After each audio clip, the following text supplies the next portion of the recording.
작년 연말 12월 27일 KBS를 시작으로 1월 1일 MBC, 리얼미터, 1월 2일 한겨레, 1월 10일 한국갤럽에 이르기까지 거의 모든 여론조사가 소위 야당 심판론을 부각시켰습니다.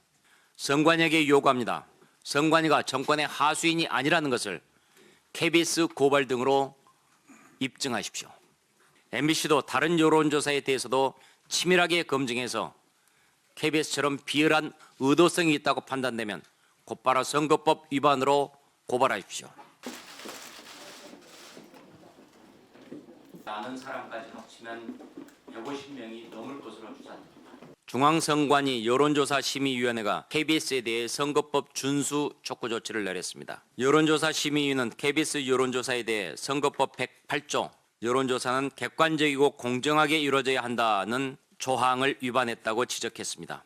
그래서 법 준수 촉구를 내놨지만은 때늦은 솜방망이 쳤습니다. KBS가 법을 위반했다면 고발하는 게 마땅합니다. KBS 보도는 12월 27일에 나왔습니다. 여론조사 심의위는 시간이 한참 지난 1월 8일에 조치를 취했습니다. 그것도 언론에 이 내용을 알리지 않고 홈페이지에 선거법 준수 촉구라는 한 줄짜리 시정조치 명령을 슬그머니 올려놓은 것입니다.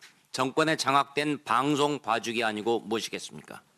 작년 연말 12월 27일 KBS를 시작으로 1월 1일 MBC, 리얼미터, 1월 2일 한겨레, 1월 10일 한국갤럽에 이르기까지 거의 모든 여론조사가 소위 야당 심판론을 부각시켰습니다.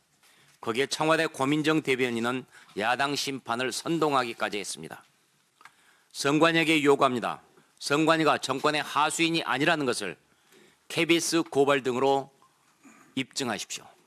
MBC도 다른 여론조사에 대해서도 치밀하게 검증해서 KBS처럼 비열한 의도성이 있다고 판단되면 곧바로 선거법 위반으로 고발하십시오.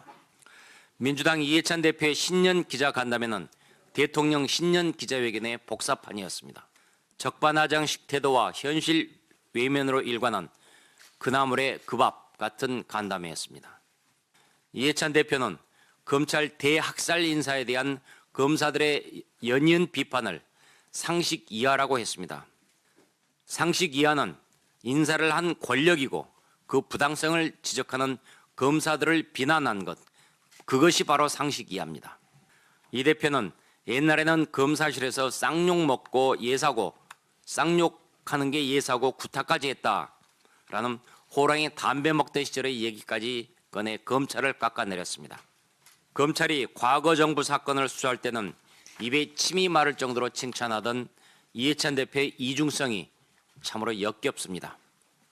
KBS 여론조사에 대해 선거법 108조 여론조사짜리 시정조치 명령을 슬그머니 올려놓은 것입니다.